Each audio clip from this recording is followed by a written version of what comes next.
আজকের এই ভিডিওতে টলিউড অভিনেত্রী স্বস্তিকা মুখার্জিকে নিয়ে কিছু আলোচনা করছি। ভিডিওটি শেষ পর্যন্ত দেখুন। প্রখ্যাত টলিউড অভিনেত্রী স্বস্তিকা মুখার্জি একজন সাহসী এবং স্পষ্ট বক্তা মানুষ। যদি কেউ তাকে অপমান করে তাকে ছেড়ে দেওয়া তো দূরের ব্যাপার, উল্টে দু কথা শুনিয়ে দিতে দ্বিধা করেন না তিনি।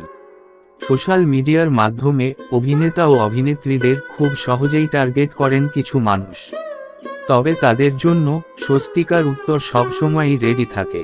মাঝে মধ্যেই স্বস্তিকাকে নিয়ে সোশ্যাল মিডিয়াতে নানা কটাক্ষ ছুটে আসে। স্বস্তিকা একজন ডিভোর্সি এবং সিঙ্গেল মাদার। সামাজিক মাধ্যমে স্বস্তিকাকে নিয়ে চর্চার অন্ত নেই, আবার তার পোশাক পরিচ্ছদ নিয়েও কাটাছেঁড়া হয়।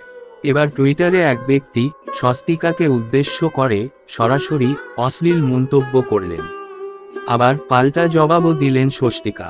তন্ময় ঘোষ নামে এক ব্যক্তি টুইটারে স্বস্তিকাকে প্রশ্ন করেন, এক রাতের জন্য কত টাকা নেন? এর জবাবে স্বস্তিকা যা বলেন তা শোনার জন্য প্রস্তুত ছিলেন না কেউই। স্বস্তিকা লিখলেন, স্যার, আপনার সেই সামর্থ্য নেই, তাই আপনি কেবল বিনামূল্যে কল্পনা করতে পারেন, তাই সে চেষ্টা করুন। স্বস্তিকার এই জবাব সকলের মন জয় করে নিয়েছে। অভিনেত্রীর ব্যক্তিত্বে মুগ্ধ হয়েছেন তার ভক্তরা। অন্যদিকে যে ব্যক্তি স্বস্তিকাকে উদ্দেশ্য করে অশ্লীল মন্তব্য করেছিলেন তাকে উদ্দেশ্য করে কেউ লিখছেন, আপনার চিকিৎসার প্রয়োজন আছে, আশা করি তাড়াতাড়ি সুস্থ হবেন। স্বস্তিকাকে উদ্দেশ্য করে ভক্তরা লিখছেন, স্বস্তিকা, আপনাকে ভালোবাসি, আপনার ব্যক্তিত্ব আমাদের মুগ্ধ করে। কিছুদিন আগে স্বস্তিকা নিজের মেকআপবিহীন দুটি ছবি শেয়ার করেছিলেন। ক্যাপশনে লিখেছিলেন, grey matters and yes call me old, old is sexy and I know it. তখন রাম বণিক নামের এক ব্যক্তি অভিনেত্রীকে লেখেন, আপনাকে অভিনেত্রী বলে মনে হয় না, বরং অন্য কিছু মনে হয়। ওই ব্যক্তির মন্তব্য নিয়ে সোশ্যাল মিডিয়াতে আবারও তোলপাড় শুরু হয়।